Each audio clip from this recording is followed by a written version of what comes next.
अब आप देखें पूरा राजपथ भर गया है, खूबसूरती, सब एक से एक खूबसूरत मार्चिंग कॉन्टिजेंट जा रहे हैं। लोगों को ये नहीं समझ में आ रहा है किसको देखें और किसको जाने दें। आपके सामने से गुजरेगा रेलवे सुरक्षा बल का मार्चिंग दस्ता और रेलवे सुरक्षा बल RPF का बैंड आपके सामने से गुजर रहा है।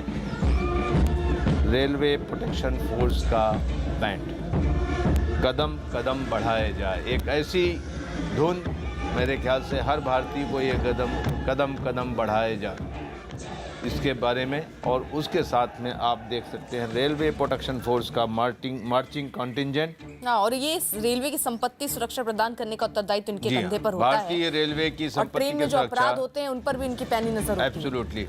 फिर से एक बार CRPF का दस्ता आपके सामने स्क्रीन पर। अभी राजपथ पूरा भर गया है, खूबसूरत।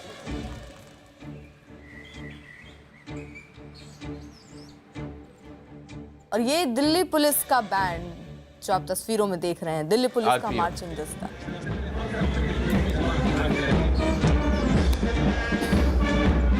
दिल्ली पुलिस का अब बैंड आपके सामने। दिल्ली पुलिस एक बहुत पुराना पार्टिसिपेंट है रिपब्लिक डे परेड का। हर साल दिल्ली पुलिस पार्टिसिपेट करती है और बहुत ही शानदार ड्रिल का मुजाहरा करती है। आपके सामने से दिल्ली पुलिस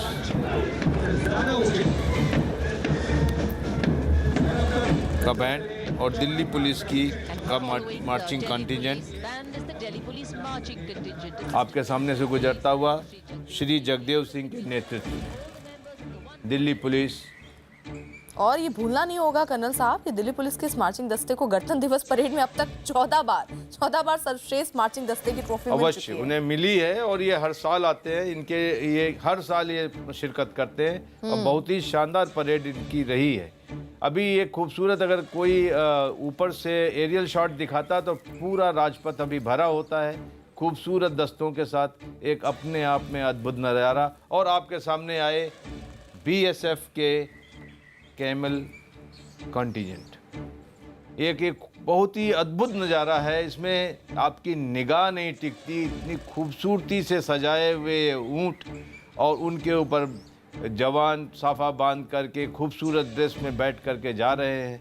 और ये कोई सेरिमोनियल नहीं है, इन ऊँटों के साथ जवान जो है रेगिस्तान में आज भी गश्त करते हैं, सीमाओं को सुरक्षित करते हैं, तस्करों को पकड़ते हैं, आतंकवादियों को पकड़ते हैं। कितने सजीले ऊँट हैं कर्नल साहब कि इस दस्ते में जो भी जवान शामिल होते हैं वो 6 फीट से ज्यादा ऊंचे होते हैं और सबने एक ही बनावट की मूंछें रखी होती हैं। जी हाँ, आप देखिए कितने सजीले जवान, कितने सजीले ऊँट, कितना आकर्षक पहनावा और सजावट। ये मेरे ख्याल से दुनिया में एक ही जगह आपको देखने को मिलेगा, वो हिंदुस्तान में। यहाँ तक कि चीफ गेस्ट ने भी इसे बड़े गौर से देखा।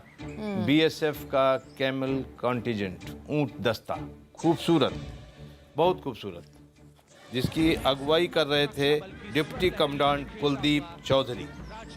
शिप ऑफ द डेजर्ट, मरुभूमि का जहाज कहे जाने वाले ऊँट एक समा बांध रहे हैं राजपथ पे। खूबसूरती का नज़ारा, बहुत खूबसूरत दस्ता। और एक हमारा समन्वय जो होना चाहिए मनुष्य और जानवर के बीच में, उसका अद्भुत उदाहरण। बहुत सीमा सुरक्षा बल का ये जो ऊँट दस्ता है, वो संदिग्ध जो गतिविधियां होती हैं उसकी रोकथाम हो, तस्करों हो, आतंकवादी हो, उनको धर दबोचने में जिस तरीके से जी बता हाँ, रहे हैं, और ये दुनिया का एकमात्र ऊँट दस्ता है। अब आता है हमारे नेशनल कैडेट कोर, राष्ट्रीय सुरक्षा कैडेट कोर का दस्ता और मार्चिंग कॉन्टिजेंट। भारत में राष्ट्रीय कैडेट कोर का ऑर्गेनाइजेशन बहुत बड़ा है, लाखों छात्र इसमें शामिल होते हैं। ये तीनों विंग में आर्मी, नेवी, एयरफोर्स का होता है। और एनसीसी आज लगभग अगर बात कीजिए तो 14 लाख कैडेट्स के साथ विश्व के सबसे विशाल युवा संगठन में है। और मैं ये कहना चाहूँगा कि हमें इसका फ़ायदा उठाना चाहिए। देशभक्ति की एक अनुकरणीय मिसाल है ये। देखिए कितनी खूबसूरत ड्रिल है। किसी भी मायने में ये आगे वाले जो जवान गए और ये पुलिस के गए, उनसे ये कम ड्रिल नहीं है। और ये सारे बच्चे अभी यहाँ से जाएंगे तो आने वाले इम्तहानों में बैठेंगे, आपको ये बता दूँ। इसके बाद भी इन्होंने वक्त निकाला इस काम के लिए और पिछले 2 महीने से इस पे वो कोशिश कर रहे हैं और इन्होंने मेहनत की और एक शानदार परेड का मुजाहरा करते हुए एनसीसी का दस्ता और एनसीसी का बैंड।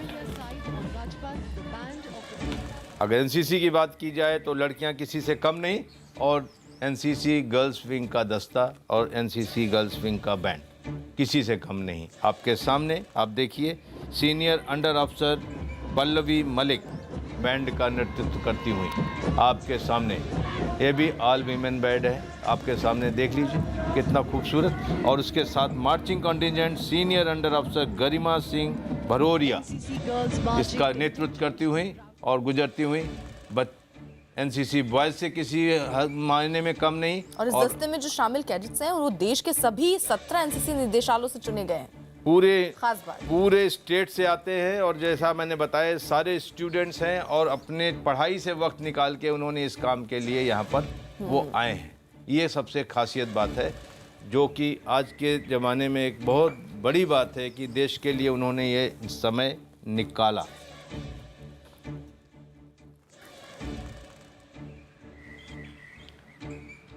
अब आपके सामने से जा रहा है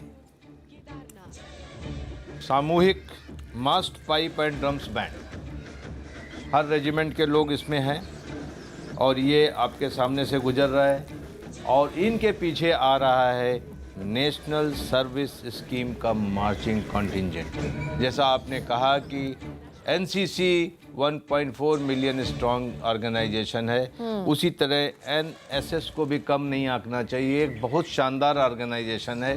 ये युवाओं की ऊर्जा को टैप करने के लिए एनसीसी और एनएसएस से बड़ा माध्यम कुछ नहीं हो सकता। सरकार ने और इस पे प्रयास करनी चाहिए। देशभक्ति, अच्छे आचरण, ये सब सिखाने के लिए एक बहुत उम्दा प्लेटफॉर्म है। आपके सामने से नेशनल सर्विस स्कीम का मार्चिंग दस्ता जा रहा है। सफ़ेद हैकल पे सजीले नवयुवक आपके सामने से अभी गए और शानदार युवा शक्ति का इससे अच्छा प्रदर्शन नहीं हो सकता। एनसीसी के बॉयज़ और गर्ल्स और एनएसएस का दस्ता शानदार तरीके से हम में से